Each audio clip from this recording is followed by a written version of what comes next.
चलो चलो जल्दी चलो, आ जाओ प्रेमियों, सत्संग का समय हो गया। आज सत्संग का आखिरी दिन है। चलते चलाते दो वचन सुन लीजिए, यही वचन आपके काम आएंगे। आपके जीवन में और कुछ काम होने वाला नहीं है। ये वचन आपकी संभाल करेंगे, आपकी सुरक्षा करेंगे, हर तरफ से आपको बचाएंगे। अगर आपने वचनों को मान लिया, अपने जीवन में उतारना सीख लिया, तो ये सब लाभ तुम्हारे हक में होगा। इसलिए जब कभी ऐसा अवसर हमें आपको अपने मानव जीवन में मिला करें, तो हम सब जीवों को सोचना चाहिए हमारे सबों पर हरि और गुरु की कृपा होगी। बिना परमात्मा की कृपा से संत महात्मा नहीं मिलते। बगैर संतों की दया के इन जीवात्माओं का उद्धार नहीं होता। ये दोनों चीजें सत्य है और सौभाग्य से समय से आपको दोनों चीजें मिली, लेकिन आपने उनकी कदर नहीं की,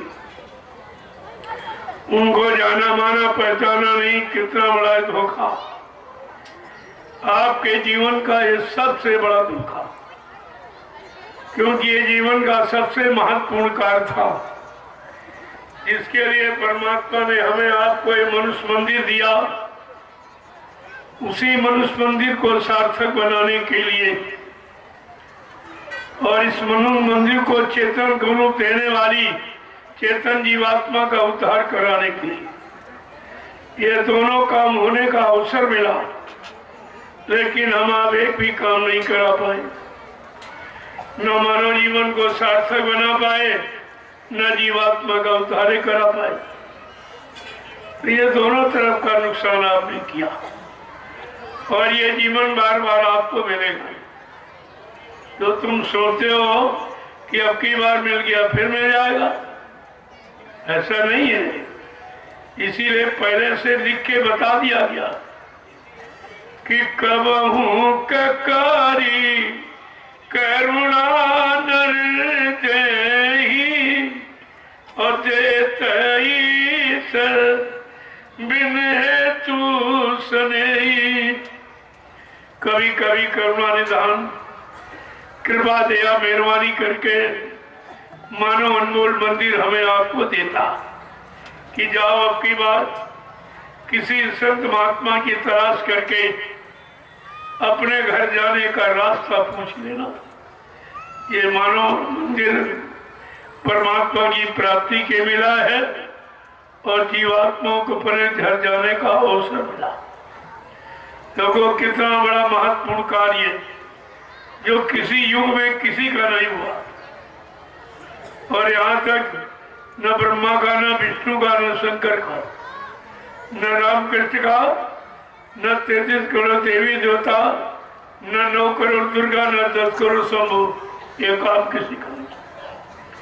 जो कार्य करने का अवसर हमें आपको ये मानव शरीर मिला है, लेकिन ये किसी ने अवसर ये पाया नहीं, क्योंकि उस समय संत सदगुरु नहीं आए थे और बिना संत सदगुरु के इस जीवात्मा का उद्धार करने और कोई नहीं करा सकता।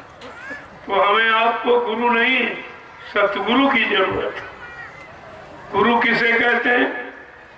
जो रात पाट धन दौलत मान सम्मान अधिकार दिला दे, पद पत्नी बाल बच्चे दिला दे और आपका इतिहास बना दे, पूजा करा दे, उसको गुरु कहते हैं। और सतगुरु, सत माने ईश्वर, गुरु माने मिलाने वाला, जो ईश्वर पार ब्रह्म महाकाल सतपुरुष से मिलाए, दर्शन दीदार कराए और जीवात्मा को सचखंड और सतलोक पहुंचाए। ये है सतगुरु का काम। और सतगुरु इस कलयुग में आए और किसी युग में आए। कितने हजारों नानक जी आए, पट्टू आए, रविदास आए, मीरा से जो भाई, यानी मतलब इतने सतगुरु यहाँ आए और सबने जीवात्मा को जगाने का काम किया। लेकिन ये वादा किसी ने नहीं किया जो बाबा जय गुरुदेव जी महाराज ने किया। क्या वादा किया कि नामदान तो सबने दिया, नाम की कमाई और सुमरन का आदेश तो सबने किया, लेकिन ये वादा नहीं किया कि जिनको मैंने नामदान दिया है उनकी जीवात्मा को जब तक मैं सतलोक सचखंड अनामी धाम नहीं पहुंचा दूंगा तब तक मैं मानव शरीर को छोड़ के जाने वाला नहीं हूं। ये वादा सृष्टि में किसी ने नहीं किया, क्योंकि ये जितने आए थे वो गुप्त संत आए थे। उन्होंने इशारा किया था, नानक देव जी महाराज जब आए उन्होंने भी इशारा किया कि राज करेगा खालसा, बाकी बचे न कोई। इस बात को अभी तक लोग नहीं समझता है कि खालसा किसे कहते। खालसा का मतलब जिसमें निखालिस नूर ही नूर हो, प्रकाश ही प्रकाश हो, लाइट और उजाला हो, शब्द ही शब्द हो और कुछ विकार न हो, उसे खालसा कहते। लोगों ने यहाँ उसका अर्थ का नष्ट कर दिया और सब बेचारे फंस गए। समझ में किसी के कुछ नहीं आया कि आगे संतों का राज्य होगा। आगे कलयुग में संत राज वही है भारत माँ, अब बचाए बची है ना। बाबा जय गुरुदेव की वाणी अब दिखाई पड़िएगा। ये गुरु नाम की महिमा बताने वाला कलयुग में आएगा, जो सारे गुरुओं की जय जयकार कराएगा। इसीलिए आपके सामने जय गुरुदेव नाम आया। जय गुरुदेव नाम का पहले मतलब समझ लो, ये किसी आदमी इंसान, किसी आत्मा महात्मा का नाम नहीं है। जय गुरुदेव का मतलब जितने गुरु आए उनकी जय, जितने मौजूद हैं उनकी जय, जितने भविष्य में आएंगे सबकी जय। यानी गुरु की जय जयकार कराने वाला, बताने वाला ऐसा नाम कलयुग में जो सारे गुरुओं की जय कराना सिखा दिया। और लोगों की समझ में अभी नहीं आया कि जय गुरुदेव नाम क्या। अरे बीच में गुरु बैठा, आगे जय पीछे देव, बीच में गुरु बैठा और आप शंका में आ गए कि जय गुरुदेव नाम कहाँ से आए। मैंने आपको बताया था जय तो यानी आदर सूचक, जय राम जय किरण जय हनुमान सबके आगे लगा दे और पीछे लगा देव, जो तुम्हें सब कुछ दे और बदले में कुछ न दे, और ऐसा दे जो यहाँ कोई दे न सके। ये दाम, ये रुपया पैसा धन दौलत नहीं रात पाते, क्या करे, ऐसा नाम दे दे जिस नाम से जीव अनामी धाम पहुंच जाए, अनामी महापुरुष का दर्शन दीदार करे। उस नाम की महिमा तभी गोस्वामी महाराज ने लिखा, कोटि नाम संसार में तासे मुक्ति न होए, आदि नाम जो गुप्त जब बूझे बिरला बोए। करोड़ों नाम भगवान खुदा के यहाँ प्रचलित है, लेकिन कहते हैं आदि नाम जो गुप्त जप, यानी जिसका गुप्त जाप, यानी वाणी जबान से नहीं, अंदर अंदर अजपा जाप किसे कहते, कहा जब अंदर अंदर जीवात्मा रूप सूरत जिस नाम को जपेगी, उच्चारण करेगी, वो नाम असली नाम है। वही नाम जीवात्मा को अनामी धाम पहुंचा सकता, अनामी महाप्रभु से मिला सकता। तो आपने बात को आपने समझा नहीं। गोस्वामी महाराज ने खोल के कहा, मैं उस राम नाम की महिमा नहीं बता रहा हूं। कहा कहते, एक राम दशरथ का बेटा, एक राम घट घट में लेटा, एक राम का सकल पसारा, एक राम इन सब से न्यारा। जिसने राम को भेजा, कृष्ण को भेजा, नानक भेजा, पट्टू रविदास, इन सब को भेजा, वो राम कौन सा है? उसी राम नाम की महिमा सदगुरु ने हमारे आपकी जीवात्मा के कल्याण के लिए बताई। ये जितने नाम आए पहले, ये सब शरीर को सुख सुविधा देने वाले थे, लेकिन जब कलयुग में संत सदगुरु आए, उन्होंने जो नाम जगाया, जो नाम सिद्ध किया, वो जीवात्मा के कल्याण का, जीवात्मा को अपने घर पहुंचाने वाला। इसी को शब्द ज्ञान कहते, शब्द रूप कहते, शब्द कहते। लेकिन शब्द की पहचान किसको है? कहा शब्द पारखी गुरु जो होवे तो झंडे में भेद रखा है। अगर शब्द की पारी करने वाला, शब्द की कमाई करने वाला, ऐसा अगर तुम्हें सदगुरु मिल जाए तो उससे तुम्हारी जीवात्मा का कल्याण हो सकता। लेकिन सब बेचारे फंस गए, सब के सब फंस गए। कोई कागज में फंस गया, कोई पत्थर में फंस गया, कोई पानी में फंस गया। और ये तीनों जड़ है, कागज भी जड़ है, पत्थर भी जड़ है, पानी भी जड़ है, और जीवात्मा चेतन है। जब जीवात्मा चेतन और मालिक चेतन, उसका देश चेतन, जब चेतन देश से कोई चेतन सदगुरु आएगा और चेतन नाम जगाएगा, और उस चेतन नाम से जब प्रचार कराएगा तो उससे जीवात्माओं को जगाएगा, और जगा करके अपने नाम रूपी बेड़े पर बिठाकर इन जीवात्माओं को इनके घर पहुंचाएगा। वो समय का सदगुरु कहलाएगा, सदगुरु से कहते। लेकिन आपने न गुरु की महिमा जानी, न संत की महिमा, न सदगुरु की महिमा। तो अनामी महाप्रभु की महिमा तो बहुत ही अलग है। वो तो कभी यहाँ आया नहीं। वो तो जब इस कलयुग में इंसान गुरुओं को भूल गया, संतों को भूल गया, सदगुरुओं को भूल गया, तब अनामी महाप्रभु को स्वतः मानव चोला धारण करके हम सब जीवात्माओं के उद्धार कल्याण के लिए मृत्यु मंडल पर आना पड़ा। ये इस काम के लिए आए, और ये काम कभी किसी ने किया नहीं। जीवात्माओं को जगाया और जगा करके खड़ा कर दिया और कहा कि समय का नाम जहाज लेकर वो आएगा, आवाज लगाएगा, तुम सब लोग उस नाम रूपी जहाज पर सवार हो जाना, वो तुम सबको तुम्हारे घर पहुंचा देगा, तुम्हारे घर पहुंचा देगा। वो समय से आएगा। इसीलिए नानक जी महाराज ने कहा, नानक नाम जहाज है बिसरे घड़ी न एक। नानक जी क्या कह रहे हैं? नाम जहाज लेकर जो मृत लोक मंडल में भवसागर से हम सब जीवात्माओं को निकालने के लिए आएगा और जीवात्माओं को घर पहुंचाएगा, वो समय का नानक ही कहेगा। और तुम समझे नानक कोई आदमी होगा, कोई आदमी का नाम है। अरे तुमने ये समझा नहीं है कि ये जब आए इन्होंने भी कोई न कोई नाम जगाया, कि बिना जगाए नाम से जीवात्मा नहीं जगती। तो इसीलिए जब नानक जी आए तो वाहे गुरु नाम जगाया। राधा स्वामी जब शिवदयाल सिंह महाराज आए, राधा स्वामी नाम जगाया। और कबीरदास आए तो साहब नाम जगाया। और बाबा जी आए तो जय गुरुदेव नाम जगाया। ये सब सिलसिला है नाम का।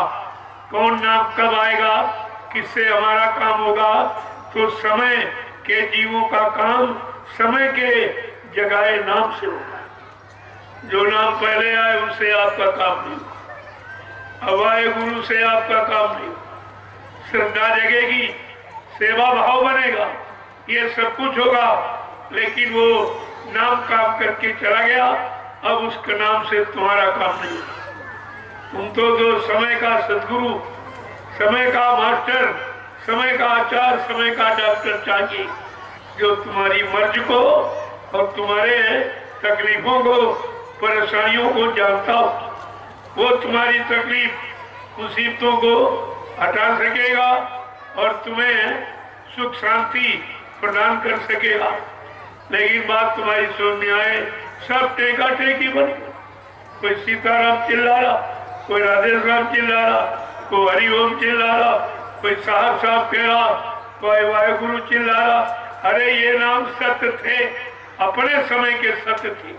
जब वो आए थे तो उन्होंने उसका प्रचार कराया, और जिन जीवों ने उस समय उन नामों को माना और पहचाना और उनके अधीन हो गए, उनका काम हो गया। अब तुम्हारा काम उनसे नहीं होगा। तुमको भी अपने समय का नाम चाहिए। गोस्वामी जी महाराज ने सारी शंका भूल भ्रम दूर करने के लिए रामचरितमानस लिखा।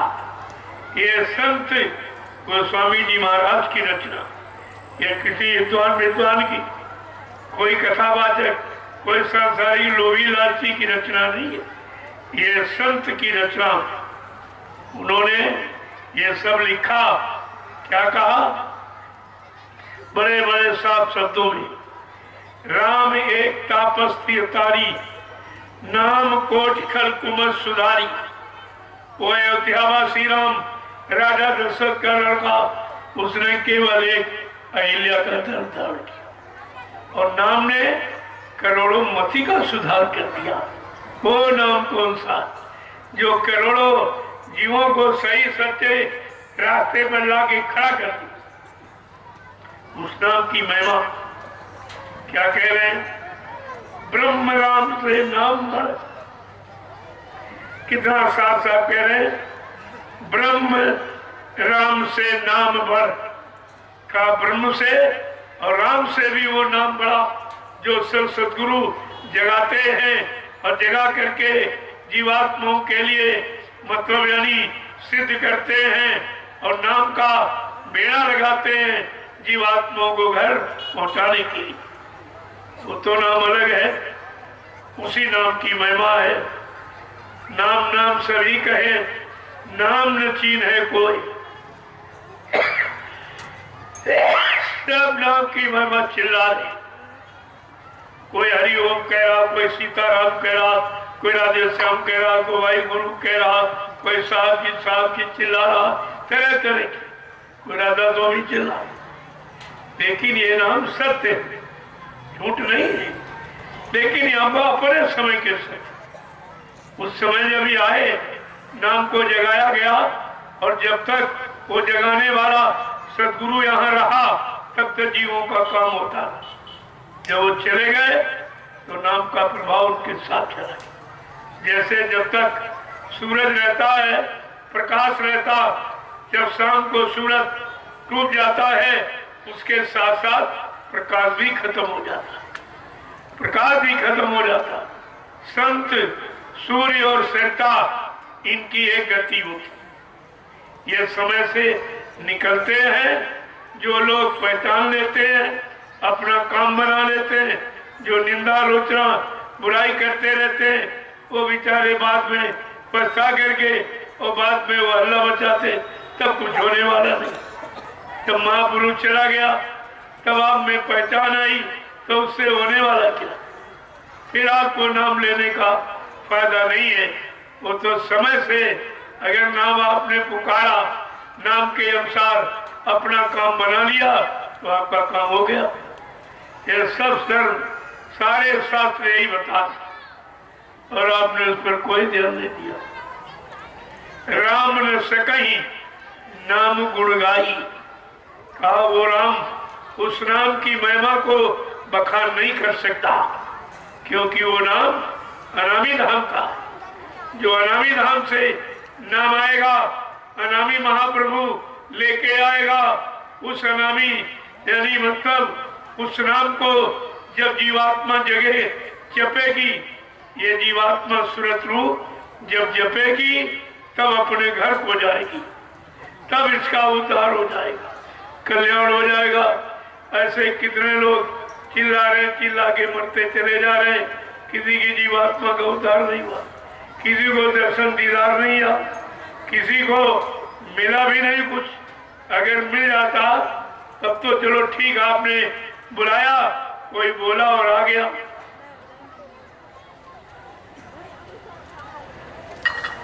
कितनी बड़ी चीज महापुरुषों ने कैसे संभाल के रखी थी हम सब कलयुग के जीवों के लिए।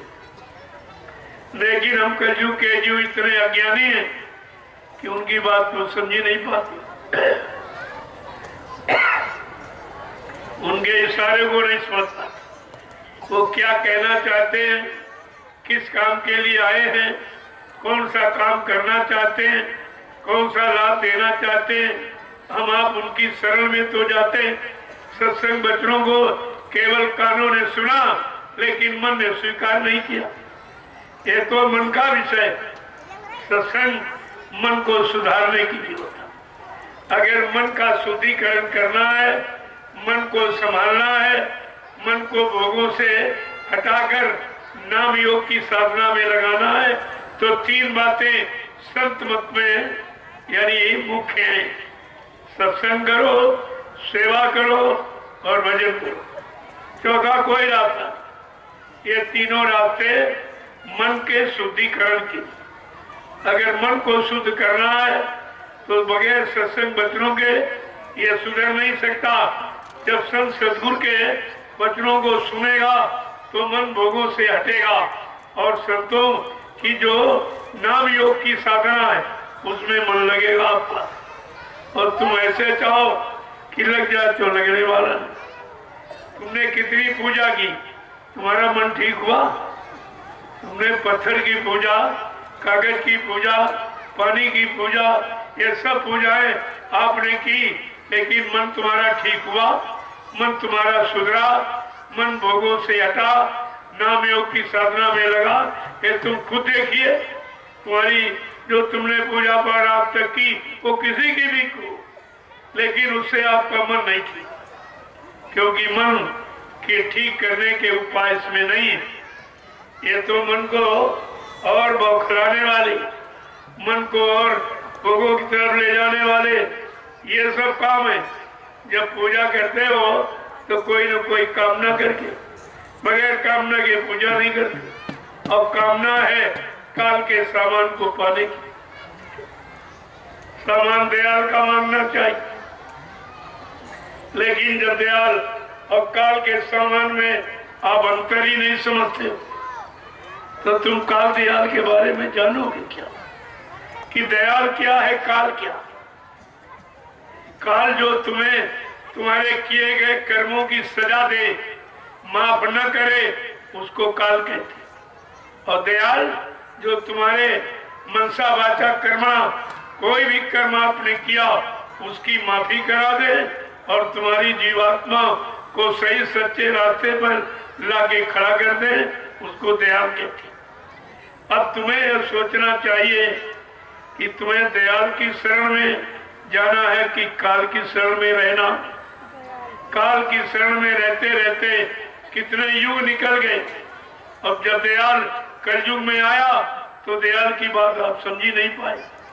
दयाल के दरबार में आए, सामान काल का मांगते हो, शादी करा दीजिए, बच्चा दे दीजिए, नौकरी लगवा दीजिए, व्यापार चला दीजिए, ये सामान मिल जाए, वो सामान मिल जाए।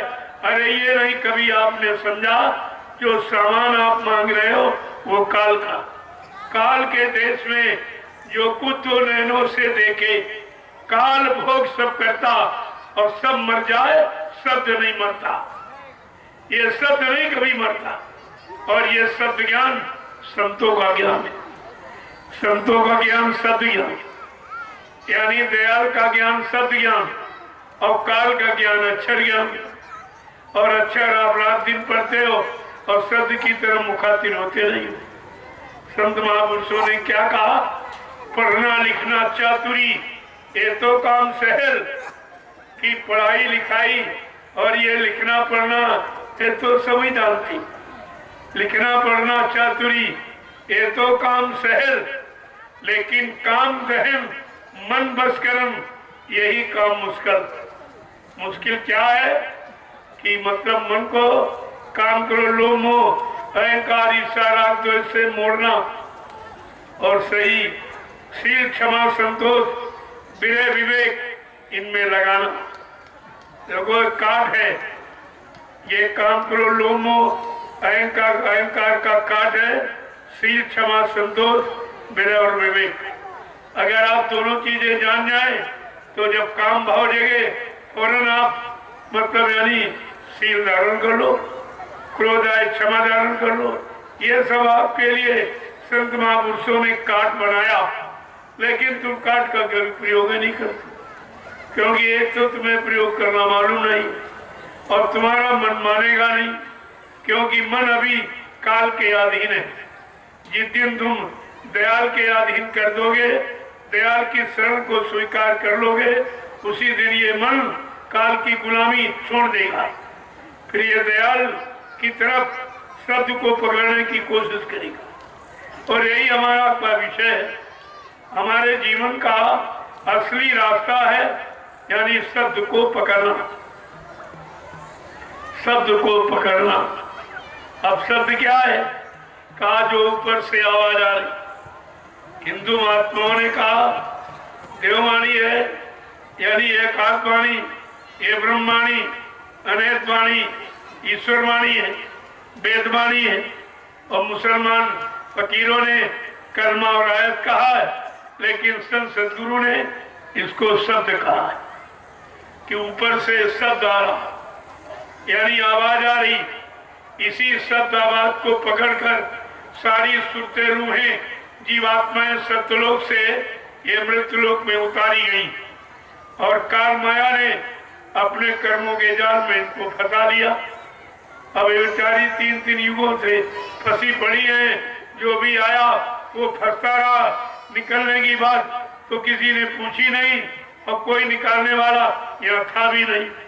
निकालने का अधिकार सृष्टि में केवल संत सदगुरु को, और ये काम कोई नहीं कर। और इसीलिए गुरबाणी कहती है बने तो सतगुरु से बनी, बिगड़े तो भरपूर। ऐ जीवात्मा सुरतो रूहो, जब कभी तुम्हारी बनेगी तो समय के सतगुरु से बनेगी, नहीं तो बिगड़ जाएगी। और बिगड़ी गई सब बिगड़ गई। इसलिए कहा सतगुरु एक गुरु बहुतेरे। वो भी आपको बताया कि समय का सदगुरु जीवात्मा का उद्धार कराने वाला, जीवात्मा को परमात्मा से मिलाने वाला, जीवात्मा को सचखंड और सत्य देश पहुंचाने वाला, ये समय का एक ही आता, ये 2-4 नहीं आते। इसीलिए सच्चे सदगुरु की पहचान के लिए आपके शरीर से जुड़े हुए 6 गुरुओं को बताया गया कि भाई गुरु असली कौन है। कहा पहला गुरु पिता और माता जो है रक्त बीज के दाता। दूसरा गुरु भाई वो दाई जो गर्भवास की मैल छुड़ाई। तीसरा गुरु नाम जो धारा ले ले नाव जो गांव पुकारा।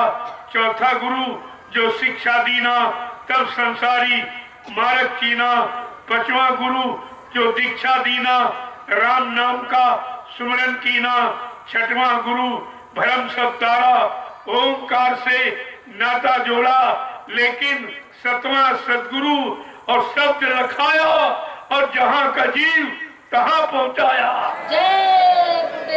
ये है सदगुरु का काम। अब आपको सोचना है कि मैं गुरु चाहिए कि सदगुरु चाहिए। हमको संसार चाहिए कि संसार से निकलकर अपना घर चाहिए। जब तक ऐसा विचार आपके अंदर नहीं होगा तो आप कुछ नहीं पाओगे। यहाँ तो सबने तुम्हें भरवा दिया। मंदिर मस्जिद गिरजा गुरुद्वारे सब में गुरुद्वारा साफ कहता गुरु के द्वारा। गुरुद्वारा माने ईंट पत्थर का मकान नहीं, गुरु के द्वारा। जब कभी मालिक मिलेगा सच्चे गुरु के द्वारा मिलेगा, सदगुरु के द्वारा मिलेगा। और कोई यहाँ मालिक से मिला नहीं सकता। और वो गुरुद्वारे की बात न समझकर वो भी बेचारे ईंट पत्थर में फंस गए।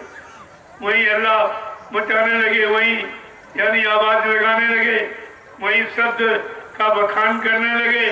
वो भी भूल गए कि गुरु के द्वारा मिलेगा।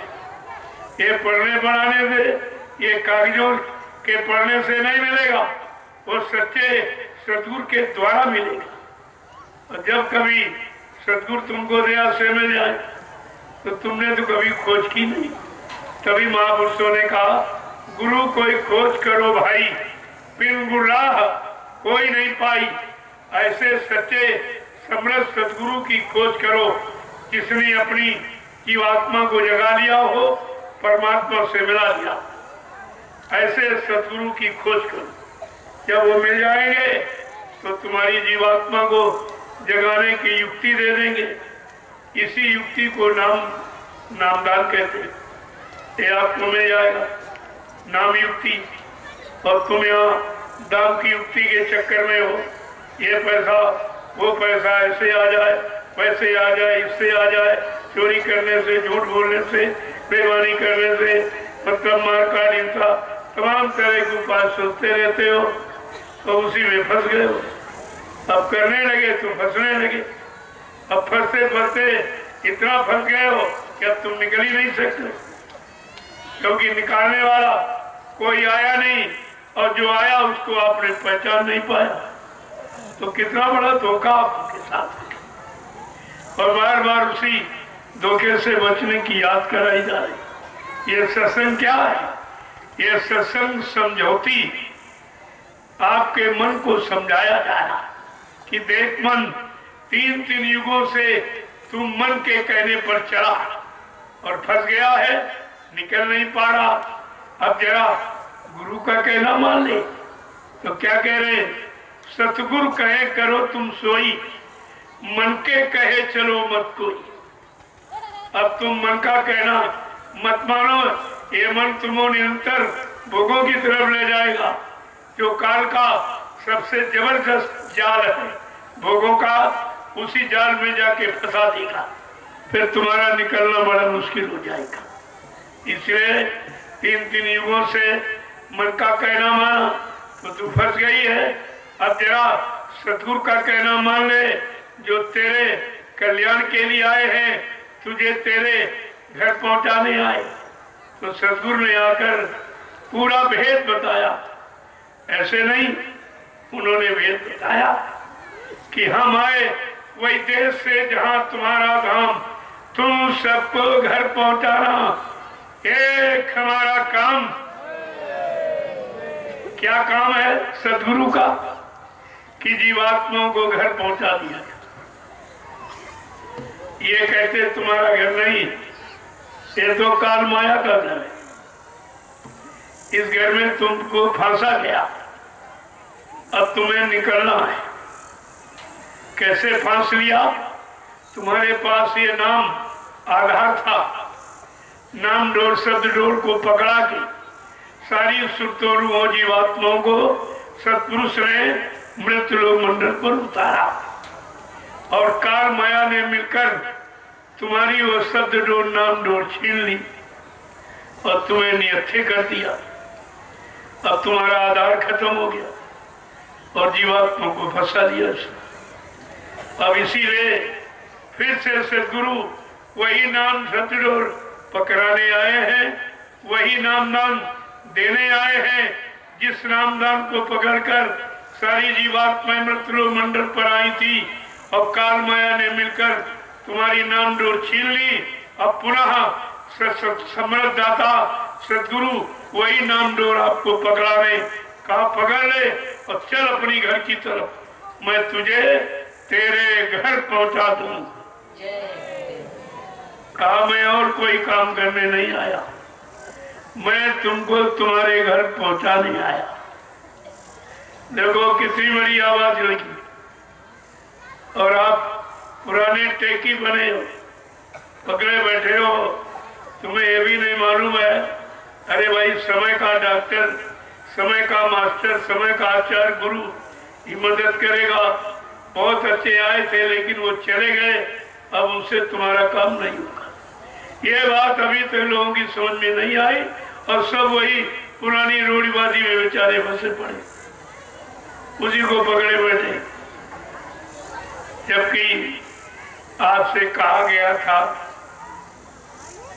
मन तू छोड़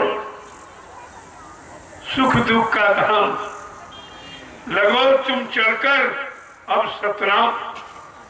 तेरा जो सच्चा नाम है, सच्चा धाम है, सच्चा काम है और उस सतनाम के अपनी तरफ चल, वो तुम्हारा सच्चा धाम है। मैं तुझे वहां पहुंचा दूं और ये शरीर का सुख दुख का ये धाम से छोड़।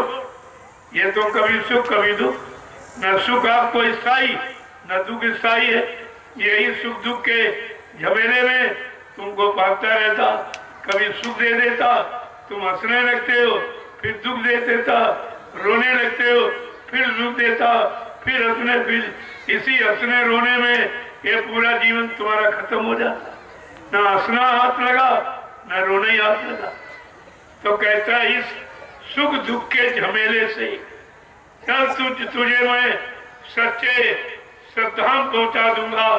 जो तेरा सच्चा धाम है, जहाँ सच्चा नाम और सच्चा काम तेरा हो जाए, मैं उसी धाम तुझे पहुंचा दूं। लेकिन अब जीव बेचारा इतना कमजोर है, उसी के ये शब्द उसकी समझ में आते ही नहीं, क्योंकि अक्षर पढ़ते पढ़ते इतना अक्षरों में फंस गया, काले अक्षर उनमें इतना फंस गया है, तो शब्द रचना और शब्द ज्ञान संतों का उसी की समझ में आता ही नहीं। केवल सुन लेता है तो खत्म हो जाता। अरे संतों का जो लिखा है, क्या उसको बार बार पढ़ने से संत मिल जाएंगे? किताब पढ़ने से भगवान मिल जाएगा? अगर किताबों से भगवान मिल गया होता तो सबके घर में रखी, सब भगवान को प्राप्त कर लिए होते, सबको अपना धाम मिल जाता।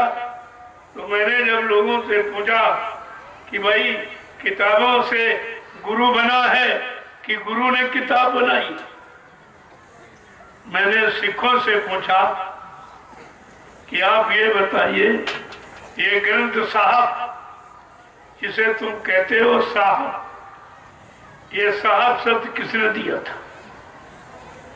ये ग्रंथ ने दिया कि संत ने दिया? और ये ग्रंथ साहब किसने लिखा? ये संतों का लिखा है कि ग्रंथ संतों को बनाता है कि संत ग्रंथ को बनाते?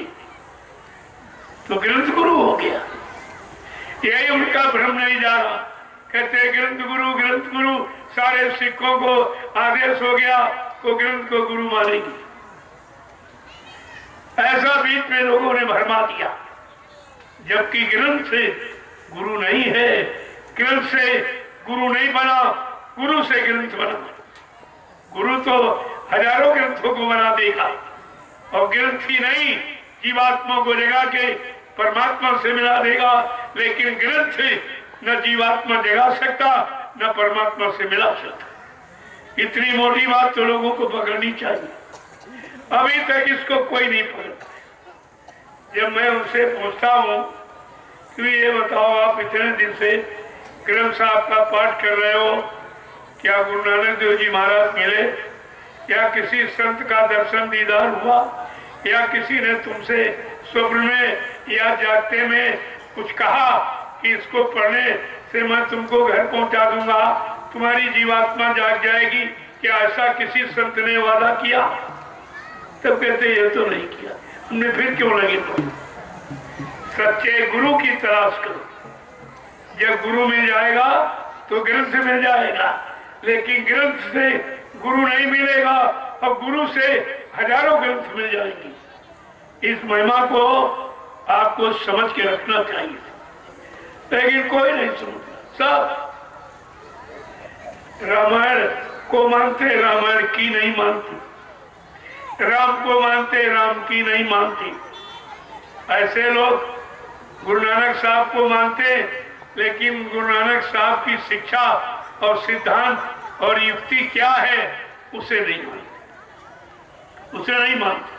ग्रंथ को मानते हैं, लेकिन ग्रंथ जिसने लिखा उस सदगुरु को नहीं मानती। तो फिर ग्रंथ क्या करेंगे? अरे ये कागज है, क्या कागज की नाव तुम्हें पार कर देगी? क्या पत्थर की नाव तुझे पार कर देगी?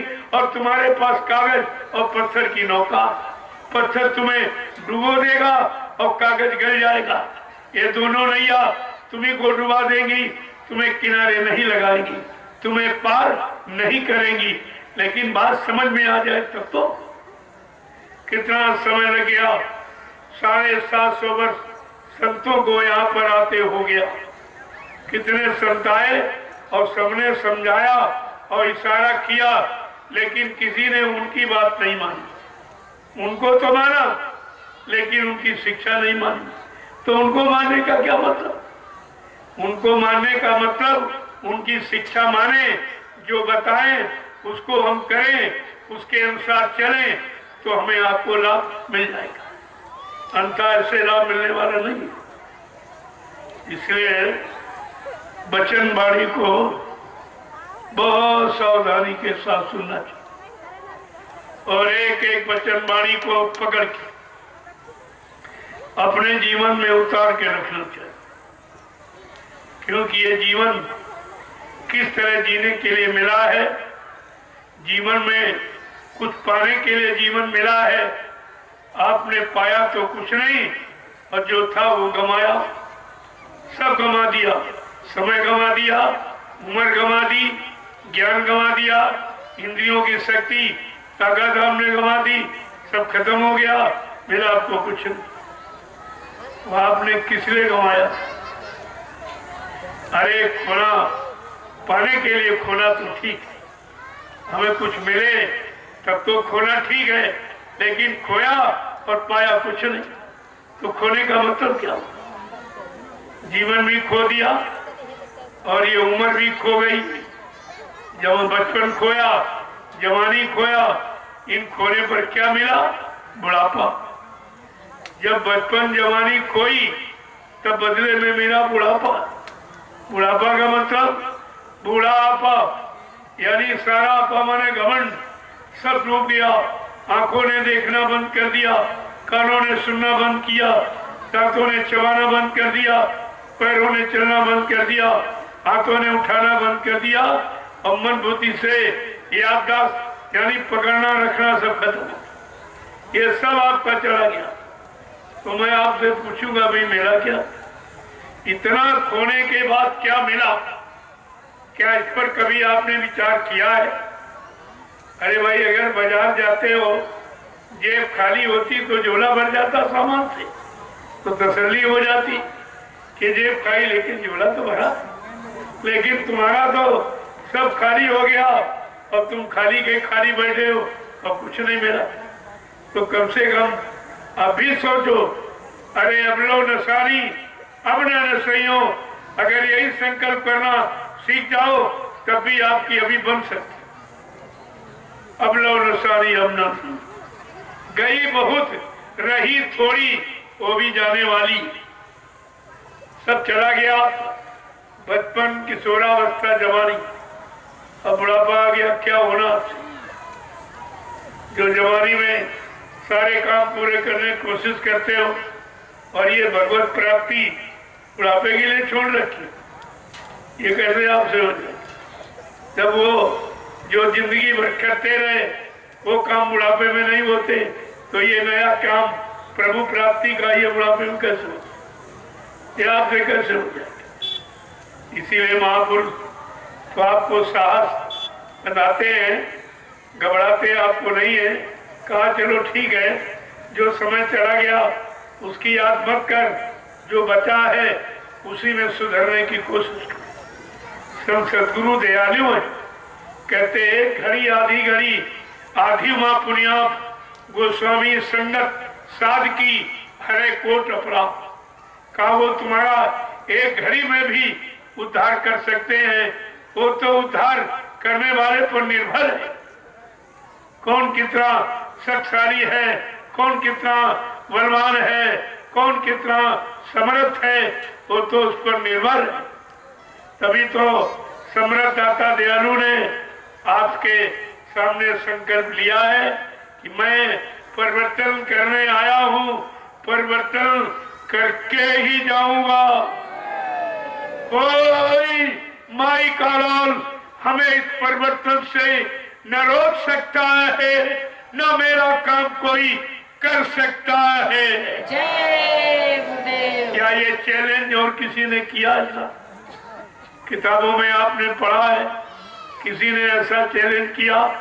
जबकि कलयुग में 750 वर्षों में हजारों संत आए, लेकिन इस तरह का चैलेंज किसी ने नहीं किया जैसा बाबा जय गुरुदेव जी महाराज। ये अनामी महाप्रभु जो मानव चोला धारण करके इस मृत लोक मंडल में हम सब जीवात्माओं को जगाने के लिए, परमात्मा से मिलाने के लिए, जीवात्माओं को सतलोक सचखंड पहुंचाने के लिए आए। ये उनका वादा, ये और किसी का वादा नहीं है। तो आपको इस पर विचार करना चाहिए। सब भूल गए। मैंने 5 दिवसीय आध्यात्मिक सत्संग समारोह में मैंने आपको केवल अभी इशारे किए, क्योंकि अभी सत्संग सुनने की किसी में शक्ति नहीं, अध्यात्म पकड़ने की ताकत आप में नहीं है। इसलिए मैं मिला जुला संदेश देता हूँ ताकि आपकी समझ में कुछ आने लगेगा। धीरे धीरे शब्दों को पकड़ने लगोगे और चलने लगोगे तो एक न एक दिन अपनी मंजिल पर पहुंच जाएंगे। तो मैं भी मिला जुला संदेश, इसलिए इसको आम सत्संग कहते हैं। सत्संग 4 तरह का होता, आम, खास, निज और सीने मसीने। ये 4 प्रकार का सत्संग होता। ये आम सत्संग है। अगर खास सत्संग आपको सुनना है तो आप नैमिषारण्य आइए। मैं इन कार्यक्रमों के बाद तुरंत नैमिषारण्य पहुंचूंगा और सुबह 6:30 बजे वो अध्यात्म, प्योर अध्यात्म, वो शब्दवाणी, वो अखंड वाणी आपके सामने प्रसारित होती है और सब पूरे हिंदुस्तान में लोगों को वो वाणी सुनाई जाती। वो तो काम मैं वहां करता हूँ। ये आम सत्संग आम आवाज के लिए सारे हिंदुस्तान में प्रसारित करता हूँ, क्योंकि इसकी भी जरूरत है। जब तक लोग सुनेंगे नहीं, बेचारे समझेंगे क्या, जागेंगे क्या, चेतेंगे क्या, करेंगे क्या सब। तो इसलिए तो जरूरी है। अभी तो ये सुनाया जा रहा, फिर सुनने लगेंगे तब इनको पकड़ा दिया जाएगा कि अब आप पकड़ लीजिए और चल पड़िए। अपनी मंजिल को तय कर लीजिए, वो भी आपके सामने होगा, आप चिंता मत करिए। जय गुरुदेव, जय गुरुदेव, जय गुरुदेव, जय गुरुदेव, जय गुरुदेव, जय गुरुदेव। जय गुरुदेव नाम किसका, प्रभु का, जय गुरुदेव नाम किसका, प्रभु का, जय गुरुदेव नाम किसका, प्रभु का, प्रभु का प्यारा नाम। जय गुरुदेव। अब आप लोग खड़े हो जाइए। देखो आज आखिरी दिन है, मैं सुबह से मेहनत कर रहा हूं। अभी कन्याओं को मैंने बरकत दी और प्रसाद, उसमें 3-4 घंटे निकल गया। फिर मैंने आपसे वादा किया था कि कल समापन दिवस है, मैं सदगुरु दयाल की दया लेकर इस कार्यक्रम को विराम दूंगा, पूर्ण विराम दूंगा। और अगला कार्यक्रम जो छूट गया है सब तो पूरा नहीं किया जा सकता इतने दिनों में, तो आप वो सुनने के लिए पीलीभीत आपके बगल में वहाँ दीपावली का पावन कार्यक्रम। दिवाली क्यों मनाई जाती है, दिवाली किसे कहते हैं, दिवाली का मतलब क्या है, वो राज में वहाँ पर खोलूंगा। और दिवाली के पावन पर्व की महिमा आपको वहाँ बताऊंगा पीलीभीत की। और वो परसों वहाँ शोभा यात्रा है और इसके बाद 5 दिवसीय आध्यात्मिक सत्संग समारोह, दीपावली का पावन पर्व वहाँ मनाया जाएगा। और सभी लोग अपनी अपनी खुशहाली दिवाली के रूप में मनाते चले आ रहे हैं, लेकिन इन बेचारों को ये नहीं मालूम है कि दिवाली का मतलब क्या। वो दिवाली तो बहुत पुरानी त्रेता युग की एक परिवार की खुशी है, एक नगर अयोध्या की खुशी है और एक परिवार राजा दशरथ की खुशी, क्योंकि उनका बेटा 14 वर्ष के बाद वनवास से सुरक्षित लौट के आया। ये खुशी हुई कि चलो सुरक्षित लौट आया, तमाम राक्षसों से लड़ भिड़ कर उनको परास्त करके सुरक्षित लौट आया।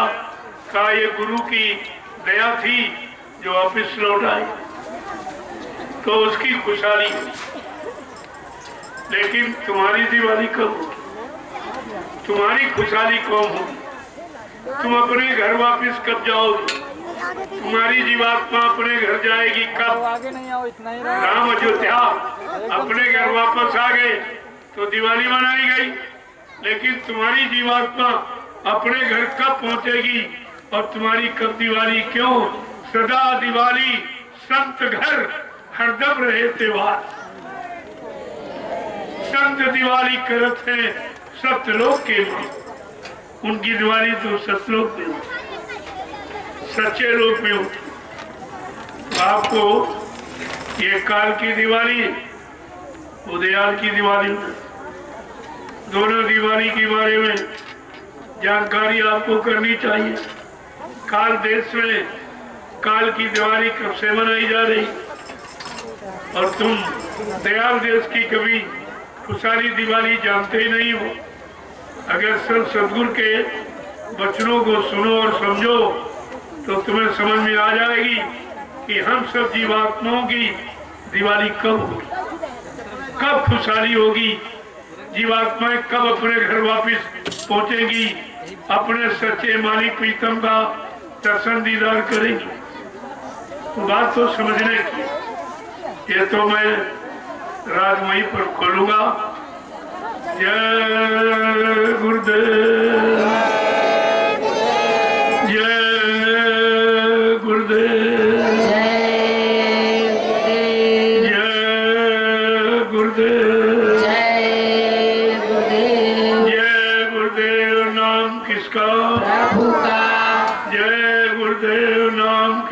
प्रभु का प्यारा नाम। जय गुरुदेव। जोर से बोले, जय सब मिल बोले,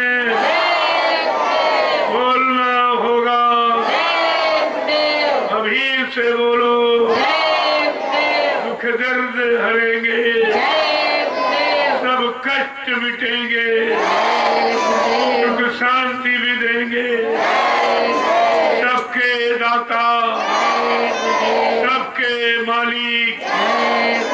प्रेम से बोले, ये नाम नहीं इंसान का, ये नाम है प्रभु का। ये काम नहीं इंसान का, ये काम है प्रभु का। ये आपको ध्यान में रखना चाहिए। ये नाम वो काम करेगा जो जिस युग में जो भी नाम आए, उन नामों ने जो काम नहीं करके दिखाया, वो काम ये कलयुग का जगाया।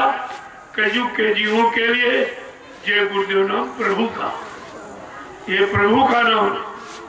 और प्रभु की सारी सत्ता मृत्युलोक से सतलोक सब प्रभु की सत्ता है। जब सत्ताधारी मृत्युलोक मंडल पर आ गया तो कौन सा काम नहीं हो? क्या उससे कोई काम न होने की बात सोचते हैं आप? जब मालिक खुद आ गया, जब अवतारी शक्तियां आई, उन्होंने काम पूरा कर दिया। आज तो मालिक खुद आया होगा, उसे किसी से सलाह लेने की, राय लेने की क्या जरूरत? इसलिए उसने परिवर्तन की आवाज बगैर राय मशवरे की लगा दी कि मैं कलयुग को भगाऊंगा और सतयुग को लाऊंगा।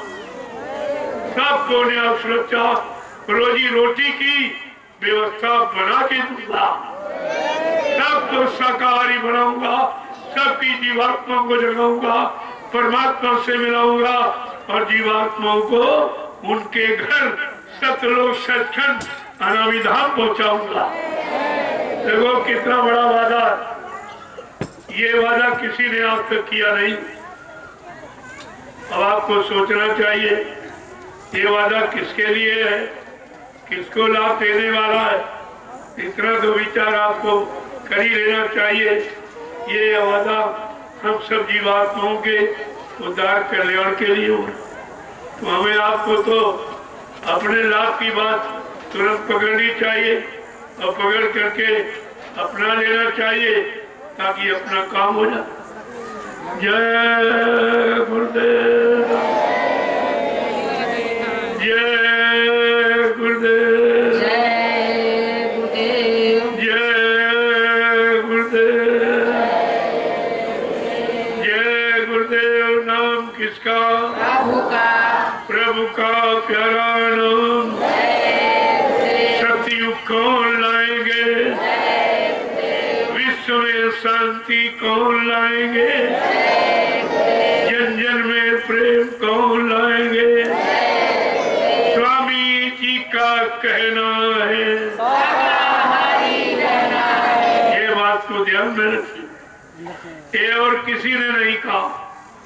इतने मंदिर मस्जिद गिरजाघर गुरुद्वारे सब में और आवाजें लगाई जा रही, सब पाठ सुना रहे हैं, चर्चा सुना रहे हैं, लेकिन जो असली चर्चा शाकाहार बनने की ये कोई नहीं कर रहा। जिसकी जरूरत है, जिससे देश में बिगाड़ हुआ, परेशानियां आई, कुदरत नाराज हो गई और वो ऐसे ऐसे काम विनाशकारी करने लगी, तो आपको तो इस पर विचार करना चाहिए था। लेकिन इस पर कोई अभी दृष्टि नहीं डालना, कोई नहीं दृष्टि डाल। लेकिन ये कहा गया कि एक दिन तुमको पछता के रोके, आंसू बहा के इस झंडे के नीचे आना ही पड़ेगा। ये झंडा सबके हित का, सबकी भलाई का और सबके कल्याण का, जात पात से बिल्कुल अलग थलग, छोटे बड़े गरीब अमीर इस मतभेद से बिल्कुल अलग। इसलिए ये झंडा सबका झंडा, सबकी सुख शांति का, सबको लाभ देने वाला। इसमें कोई जात पात का रगड़ा झगड़ा नहीं। तो फिर आपने समझ दिया है गृहस्थी परिवार को छोड़कर आप आए हो, तो मैं आपका बहुत बड़ा आभारी हूँ। आभार व्यक्त करते हुए एक ही प्रार्थना करूंगा कि आप सपरिवार साकारी हो। हमारी ये प्रार्थना आप स्वीकार कर लीजिए, आप सपरिवार साकारी हो जाइए, क्योंकि आगे का समय बहुत खराब, उससे बचना बचाना अब इंसान की बस की बात नहीं है। इसलिए आप धर्मात्मा महात्मा नहीं बन पाए तो शाकाहारी बन, इसमें कोई खर्चा भी नहीं है।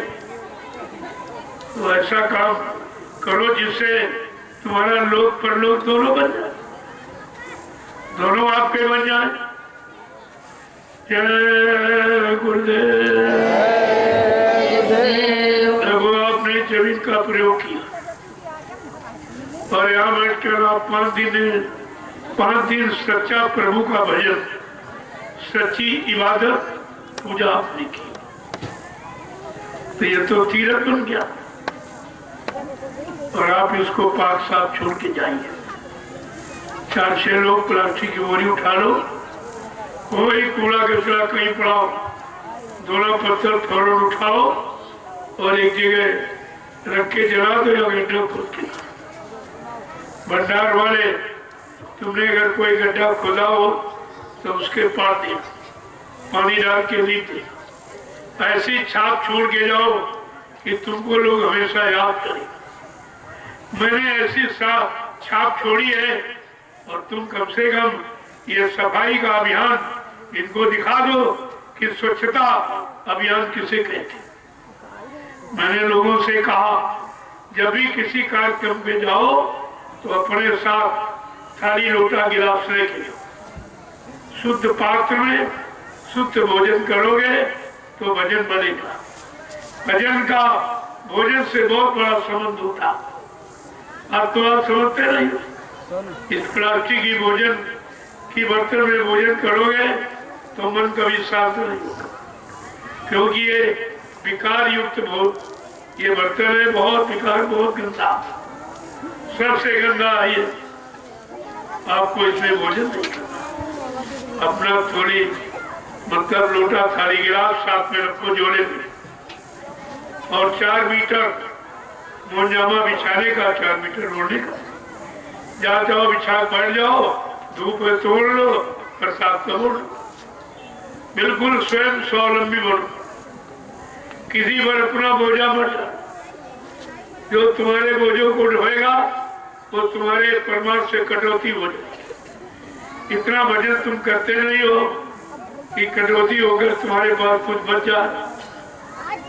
और एक खुरपी रखो, प्लास्टिक की थैली में खुरपी।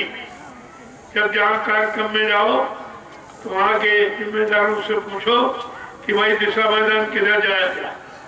थोड़ा दूर चले जाओ, एक गड्ढा खोद, और जितने दिन रहो रोज अपना जाओ दिशा मैदान और पैर से मिट्टी खिसका दो।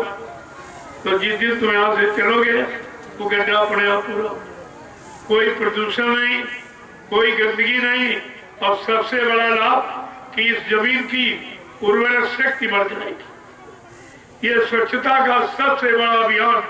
एक दिन सारा हिंदुस्तान तुम्हारे स्वच्छता अभियान को याद करेगा। इसमें एक नया पैसा का खर्चा नहीं, और लाभ कितना बड़ा इसको आप समझ लीजिए। ये काम आपको करना है। सत्संगियों, तुम्हें आदर्श बनना है, संदेश सतगुरु का तुम्हें चरितार्थ करना है। ये तुम्हें दिखाना है कि गुरु भक्ति कैसी होती है। हम ये पाठ पढ़ा के मानेंगे और दुनिया के लोगों को गुरु भक्ति का पाठ पढ़ा देंगे कि क्या होता, गुरु अनुशासन क्या होता। आपको ये सब करके दिखाना है, क्योंकि आप कलयुग के इतिहास के एक नवीनतम पात्र हैं। नवीनतम पात्र आप हैं। इस बात को हमेशा ध्यान में रखिए। आप जहाँ गए जाओ अपनी मर्यादा बराबर झोले में रखो। दुनिया के लोग देखेंगे, तुमको देखते ही बदल जाएंगे। तुम्हारे काम को देखकर अपने आप लोगों में बदलाव आ जाएगा। इसी को कहते हैं वैचारिक क्रांति।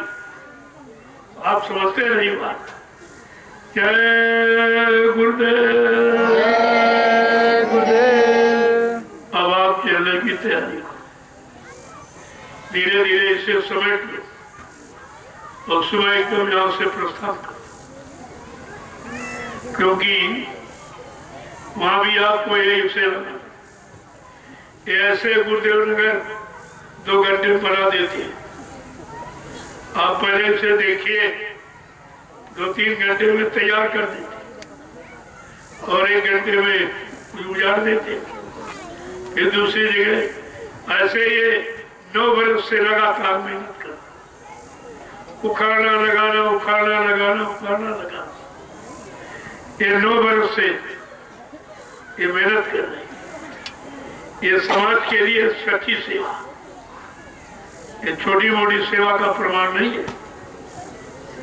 और ये उखाड़ कर ले जाके पीलीभीत में लगा दें, वहां से उखाड़ेंगे सीतापुर में लगा दें, फिर कहीं कार्यक्रम बनेगा फिर ये वहां लगा देंगे। इस तरह इनको पक्का किया जाए। दौड़ाते लगाते दौड़ाते लगाते इसी में ट्रेंड हो जाए। ये सब ट्रेंड हो रहे हैं। जय गुरुदेव। जय गुरुदेव। अब मैं अपनी वाणी को आज पूर्ण विराम दे रहा हूँ। सतगुरु दयाल की दया कृपा से ये कार्यक्रम निर्विघ्न हो, कोई विघ्न बाधा नहीं। कुदरत ने पूरा साथ दिया और आपने मेरे साथ रह के खूब अनुभव किया। कितनी मूसलाधार बारिश में आप मेरे साथ गए कार्यक्रमों में, देखा कि जितने दिन कार्यक्रम हुआ उतने दिन बारिश नहीं। तुरंत बारिश रुक गई बारिश तो लोग आश्चर्य कर रहे थे। हमने इसमें आश्चर्य की क्या बात। ये प्रकृति से संबंधित सुधार नीति है और जो प्रकृति चाहती है हम वही काम करते। जब हम प्रकृति का काम कर रहे हैं, प्रकृति उस काम में हमारा सहयोग कर रही। मैं इसके काम में बाधा नहीं डालता हूँ, ये मेरे काम में बाधा दिया। आप 9 वर्ष में खूब देखा, भीषण बरसात में और धूप में और गर्मी में सब ऋतुओं में आप साथ चले हो और देखा आपने कहीं पर किसी तरह की कोई परेशानी नहीं, सब एकदम निर्विघ्न समाप्त होता। तो ये आज मैं इसको पूर्ण विराम दे रहा हूँ। कोई भूल चूक त्रुटि गलती कहने बोलने में हो गई हो तो आप सब लोग हमें छोटा समझकर हमेशा क्षमा करते रहेंगे।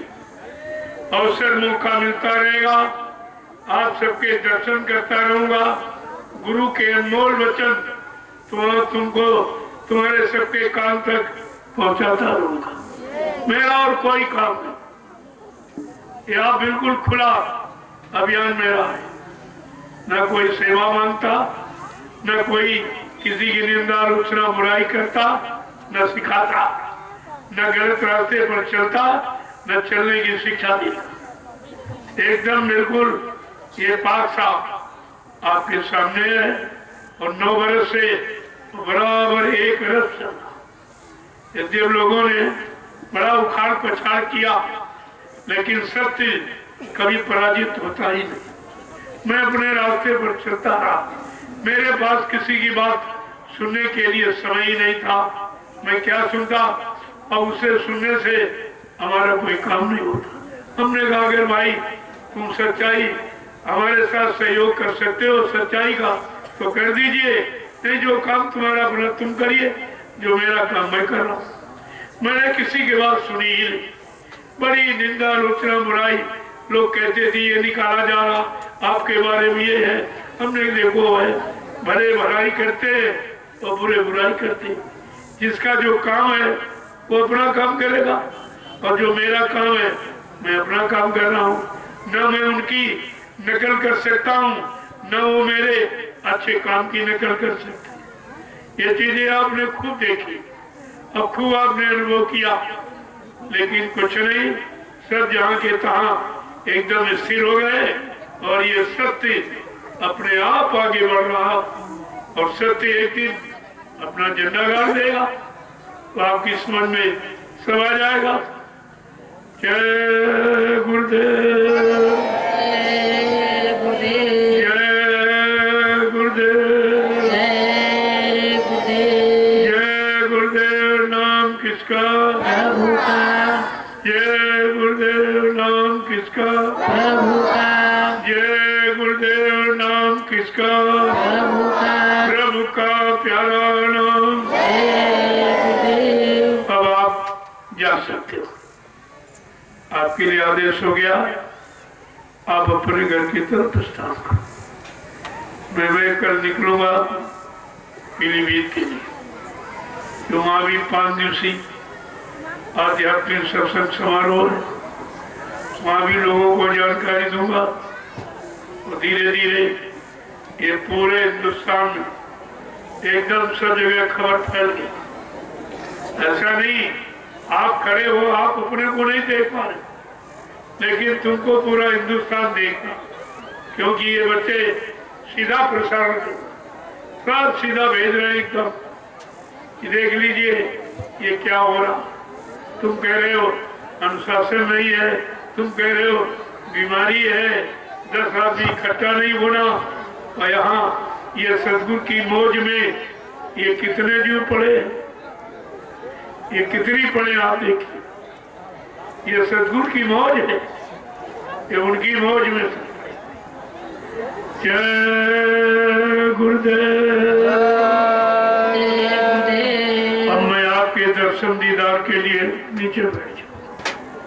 चलते चलाते आपकी इच्छा है और मेरी भी इच्छा, मैं आपका चलते चलाते दर्शन करूं और आप सबको प्रणाम करूं और आपको प्रसाद देकर विदा करूं, ताकि आप सुरक्षित अपने घर पहुंचे।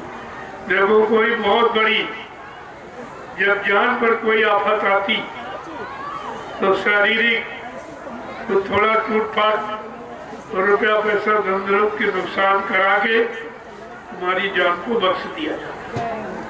यद्यप तुम्हारे गुनाह बचने वाले नहीं है, लेकिन सतगुरु की शरण में जब जीव आ जाता है तो काल के हवाले नहीं होने दिया जाता, तो तुम्हारी जान बचा दी जाती, थोड़ा बहुत नुकसान हो जाता, वो नुकसान फिर पूरा हो जाएगा, लेकिन जान चलिए वो वापिस नहीं। कभी ऐसा मत सोचो कि हमारे साथ कुछ किया नहीं जाता। अब तुम जितना करने के लायक हो उतना तो किया जाएगा, और बल्कि उससे ज्यादा किया जाता आपके साथ। हर हालत में आपकी जान को बचाया। कोई आफत, मुसीबत, परेशानी, दुख, तकलीफ, बीमारी, महामारी भले आपको दे दी जाए, लेकिन जान को सुरक्षित रखा जाएगा, उसको बचाया जाएगा। जीवात्मा को बचाने का लक्ष्य है, शरीर को से भोग निपटाने का भी लक्ष्य है कि जो तुमने किया है वो धीरज से भोग लो। इसी से तो 80% पाप बीमारी से करते, बीमारी से 80% पाप करते हैं। इसलिए सतगुरु जी पर खुश होता है, अपने उस जीव को, उस प्यारे को 3 चीजें देता, बीमारी, गरीबी और बदनामी। ये कहा 3 तरह का साबुन लगाता।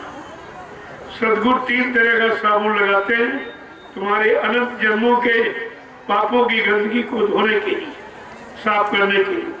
लेकिन जीव इतना कमजोर है, अगर एक भी कोई बीमारी दे दी जाए तो तुम गुरु को छोड़ने पर तैयार हो जाते कि नहीं, जब से मैं ये गुरुदेव में आया मैं बीमार रहता हूँ।